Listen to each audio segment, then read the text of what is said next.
Hello everyone, welcome back to my channel. මගේ videos අදම බලන කෙනෙක් නම් මම දිල්රු. ඔන්න අද මම ඔයාලට අරගෙන ඉන්නේ traveling වීඩියෝ එකක්. ඔන්න අද මම යන්නේ කොළඹ කොළ පාටින් පිරුණු ලස්සන තැනකට. මම නම් අහලා තියෙන විදිහට මේ තැන ගොඩක් ખાස්කම් වලින් පිරුණු තැනක්. මම නම් පළවෙනි වතාවට තමයි මෙතෙන්ට යන්නේ. ඉතින් ඔයාලා මොනාගම අදහන කෙනෙක් වුණත් මෙතනට එකපාරක් හරි ඇවිල්ලා යන්න අමතක කරන්න එපා. මොකද ඒ තරම්ම මෙතන ලස්සන නිස්කලංක හිත නිවෙන තැනක් නිසා. ඉතින් මගේ වීඩියෝස් බලන ගොඩාක් දෙනා තාම මාව subscribe කරලා නැති නිසා subscribe කරගෙනම වීඩියෝ එක බලන්න යමු. නගර කලබලෙන් මිදිලා මනසට ටිකක් ආධ්‍යාත්මික සුවයක් දෙන්න වෙනස් තැනකට යන්න ඔබ හිතනවා ඇති. ඉතින් මම ඔබව එක්කගෙන යන්නේ එවැනි වූ සුවිශේෂී ස්ථානයකට. ඒ ශ්‍රී ලංකාවේ කතෝලික බැතිමතුන්ගේ කේන්ද්‍රස්ථානය වන තේවත්ත ලංකාව අප ස්වාමිදූගේ බැසිලිකාවට. එහෙම නැත්නම් අපි කවුරුත් දන්න තේවත්ත පල්ලියට. ගම්පහ දිස්ත්‍රික්කයේ රාගම ප්‍රදේශයේ මනරම් භූමි ප්‍රමාණයක පිහිටා ඇති ස්වභාව ධර්මයේ අපූරු පිහිටීමත් ඇදහිල්ලේ විශ්වාසයත් පිළිබඳ සාක්ෂි දරන මෙම නිර්මාණයත් පිළිබඳව ඔබ නොදත් කතාව ඉදිරිපත් කරන්නයි මම මේ අද සූදානම් වෙන්නේ.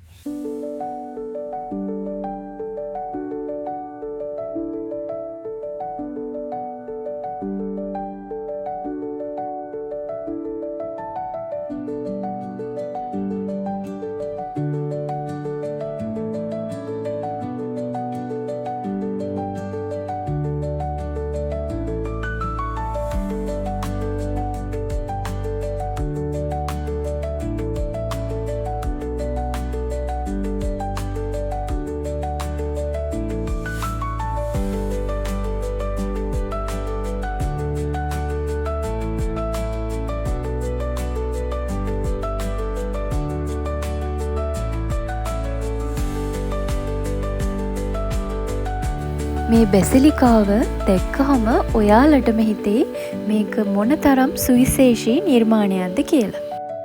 මෙහි ගෘහ නිර්මාණ ශිල්පය දිහා බැලුවොත් යුරෝපීය ගෘහ නිර්මාණ ශිල්පයත් ලාංකීය ගෘහ නිර්මාණ ශිල්පයත් එකට මිශ්‍රව හරි අපූර්වවට ගලපලා නිර්මාණය කරලා තියෙනවා.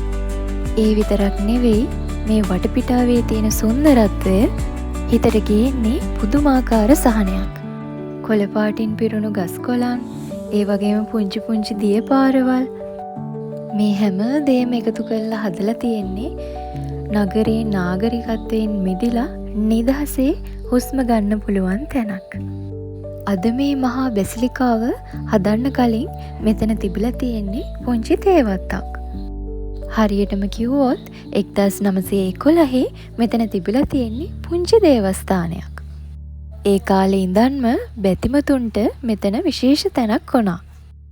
හැබැයි මේ කතාව වෙනස් වුණේ මුළු ලෝකයටම බයගෙන දුන් දෙවන ලෝක යුද්ධයත් එක්කයි.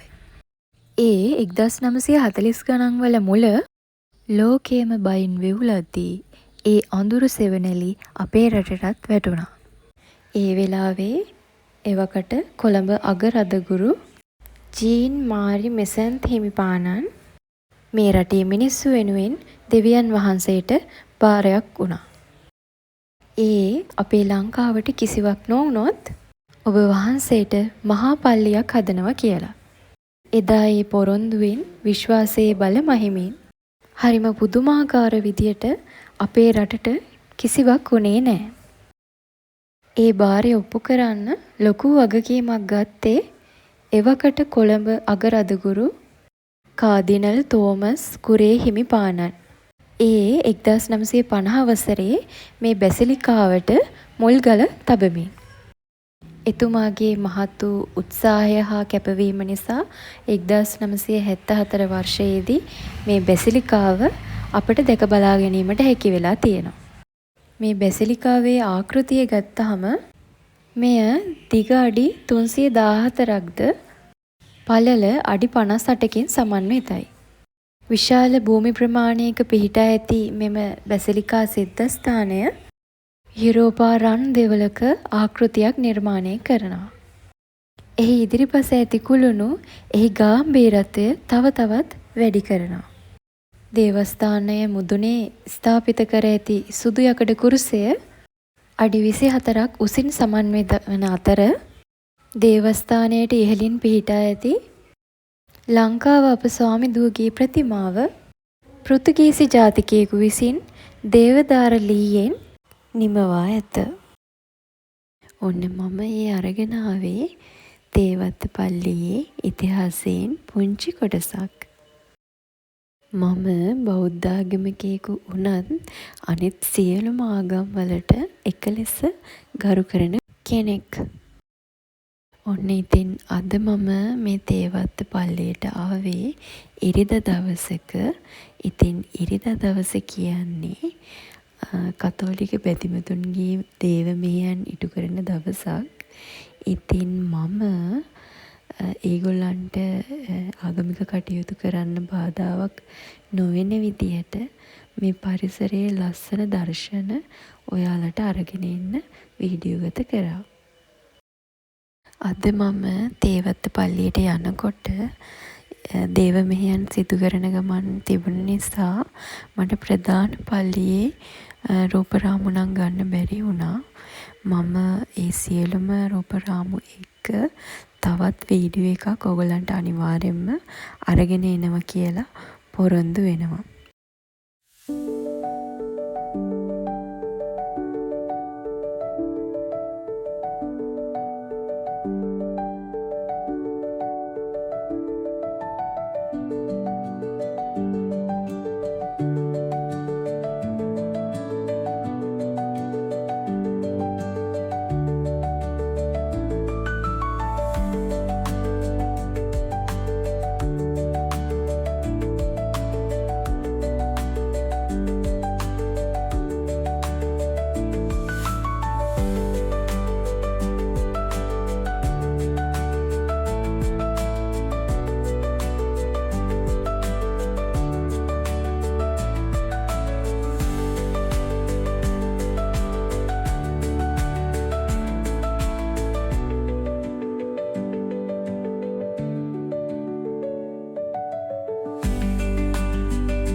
ඔන්න අදට මම මේ vlog එක මෙතනින් නතර කරනවා.